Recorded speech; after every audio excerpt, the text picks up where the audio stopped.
Hey everyone, Andy Howell here today. I wanted to bring you my top 5 activities to do during this quarantine. Obviously, this is an unprecedented time for us right now. Basically, the world came to a stop. We're all trying to fill the gaps and come to grips with this new normal. So this is a great opportunity to do some of those things you've always wanted to do, never felt like you had the time or maybe never took the time to do. So that's the way I'm thinking about it anyway.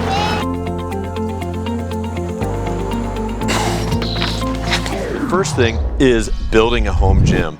Personally, this is something I'd wanted to do forever and just never felt the sense of urgency. I mean, we have a gym membership, and even though I spent a lot of time working outside, there was no reason to build a home gym because I could go to the gym and do a pull-up bar, for instance.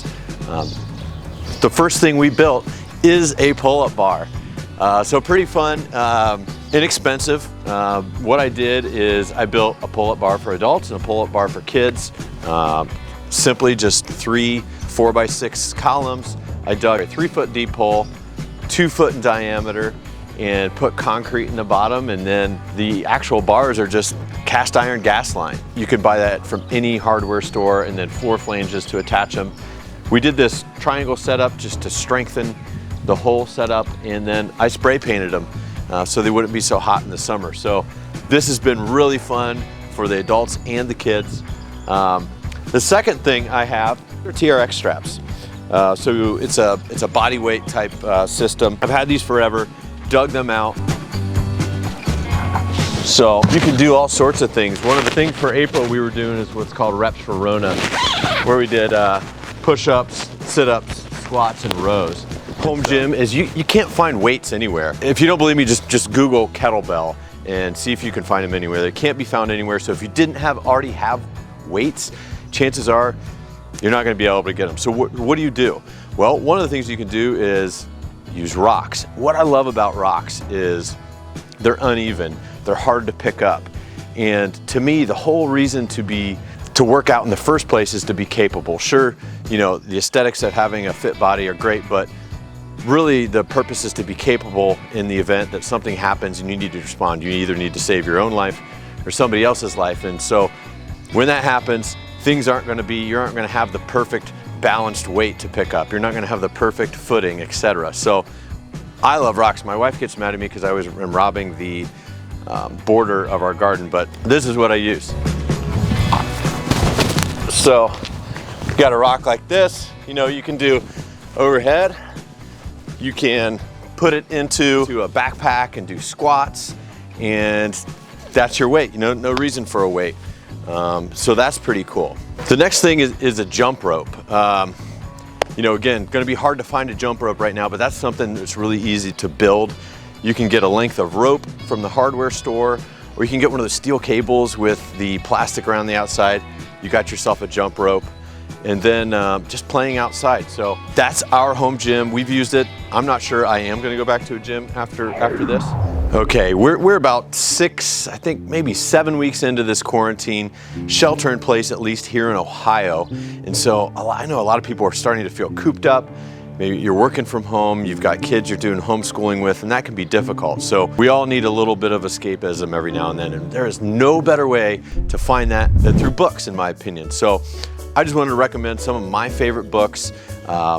Maybe you would enjoy them. The first one is, this is a great time to read a series of books. And I'm not much of a sci-fi guy myself, but the series Dune by Frank Herbert is absolutely excellent. I highly recommend that. The second series is Ken Follett's Century series, and there are 3 books in there, highly entertaining. It's a historical fiction that tracks several families through the generations. Some other books I really enjoy reading are Atlas Shrugged. Shantaram by David Gregory is probably one of my most favorite books. Definitely check that out. That's about a convict that escapes from Australia, starts a new life over in India, in the slums of India, and just talks about his journey through life. So that is a really excellent book. Probably my favorite all-time book is one by Tom Robbins called Jitterbug Perfume. Now, if you've never read Tom Robbins, you are in for a wild ride. and I highly recommend it. It's philosophical, it is laugh out loud funny, and all sorts of adventure. There's another book called Snow Crash that was recommended to me by a friend. It is about a virus that attacks a futuristic world, and it's really interesting. And then if you're looking for a little bit of inspiration, David Goggins. I don't know anyone who's more inspiring than that guy. He's gone through so much, and his book, Can't Hurt Me, is just about his life and his journey overcoming these obstacles that were placed in front of him. So those are the books I recommend. If you haven't read any of them, check them out. We'll link down below in the show notes so you can go out and read. This is one book I forgot to talk about that I did want to talk about, Natural Born Heroes by Chris McDougall. Excellent author. It's about the resistance the island of Crete put up during World War II and Hitler's invasion, and how basically a band of shepherds were able to stupefy the, at that time it was the greatest military on earth. So really interesting. It talks about the heroic actions from the people of Crete. So let's talk about planting a garden. You know, when this first thing all went down, I mean, everybody has a story that they can identify with through either their own experience or talking to friends who went to the store and there was like nothing. You couldn't get food, and it really made me realize how vulnerable and susceptible we are to food shortages. You know, 50 years ago, if you would have went into most people's backyards, you would have found a garden. And with our fast-paced lifestyle, that has just, in the convenience of the grocery store, a lot of us have gotten away from that. And you know why? I think that having a garden, you know, not only is it instructive for your kids to see maybe where food comes from and really appreciate what having this fresh produce means, but getting out and actually working with plants is like a meditative process as well. So seeing them grow, caring for them, is just a really rewarding process. So that's my number 3 thing. So my number 4 item is finish up some of those home projects. Now, don't look too closely. We have a ton of home projects around here left undone. We've got a 110-year-old house, and it's just been a process of getting that dialed in. But this is a great opportunity. We have such a wealth of information from places like Pinterest to draw, and Instagram to draw inspiration from. It is easy to get caught in the rabbit hole and just have this long list of projects you want to do. So tread lightly there. But the first space I was thinking about as a great opportunity to finish up a home project is outdoors. I can envision how we all come out of this. It's going to be in steps, right? And to me, one of the first things we're going to do is, maybe if you have people over to your house, you're going to be spending time outside. So why not provide a place that is a varied environment, and one that you can socially distance but still feel like you're getting social interaction from people. So does that mean, like, you know, buying a new rug? You could spice up your outdoors with some new furniture. And lastly, a fire pit. Who doesn't love having a s'more? Especially what little kid doesn't love having a s'more at the end of the night? And a fire pit's just a great way to do that and add some ambiance to your outdoor space. Next is dialing in your home office. Look, a lot of us are working from home right now, and I don't see that changing anytime soon. So maybe you are working on top of a suitcase or a stack of pillows, or just not the ideal setup for a desk. A really cheap way to build a desk, there's 2 ways actually. You could get a pallet. You can mostly find these for free. Get a pallet. I'll link to some plans from Bob Vila down below. It'll tell you how to build a pallet desk. As long as you're handy, or somewhat handy, or have some familiarity with tools, it should be a cinch to get that put together. Secondly, to use an old door and got a nice flat surface, nice 7-foot long desk, put some legs on the bottom of it, you got a desk. The other thing you could do at your home office is build some open shelving, just a place that you can kind of organize maybe some of your bills and paperwork and things like that, and add an aesthetic feature to your home. Painting. In my opinion, nothing offers as much bang for your buck as painting. I mean, you can take and paint maybe an accent wall, you can paint kitchen cabinets, maybe you have an kitchen island you want to make a different color.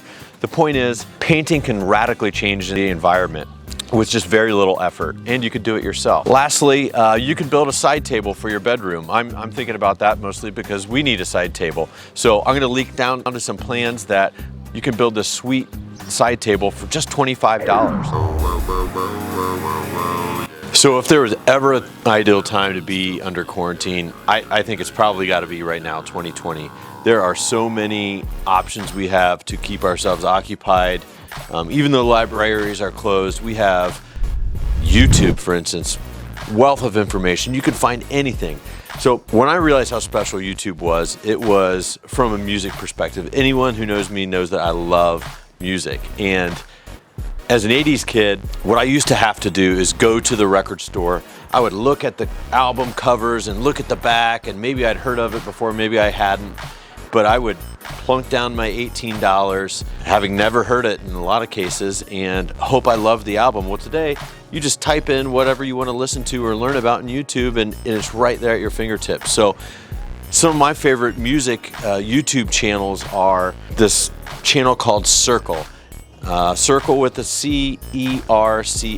And what he does is he works with a lot of music producers and sets them up in these really amazing, historical, beautiful locations, and they put on a show. He records all that and puts it out there, so that is super cool. Another one that I absolutely love is NPR's Tiny Desk Music Concerts.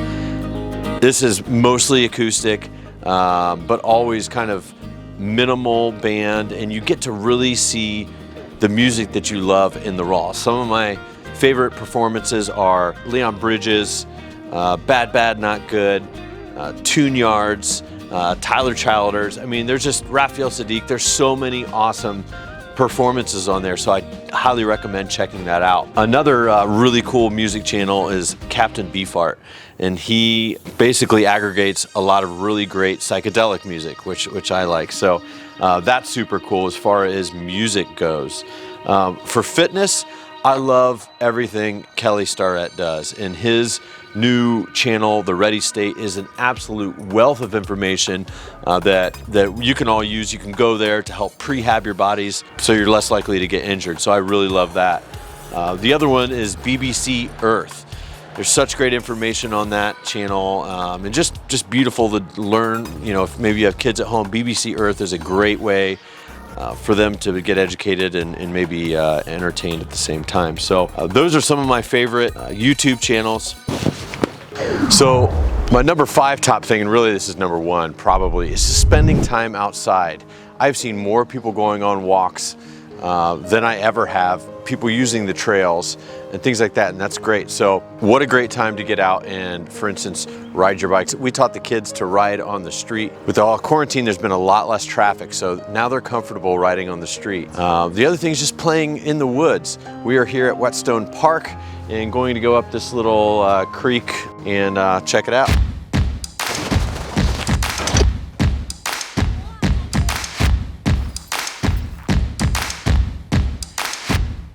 Always wanted to do is geocaching. So there's websites, we'll link to them down below, but you can find coordinates to different little items that you go and see and look at.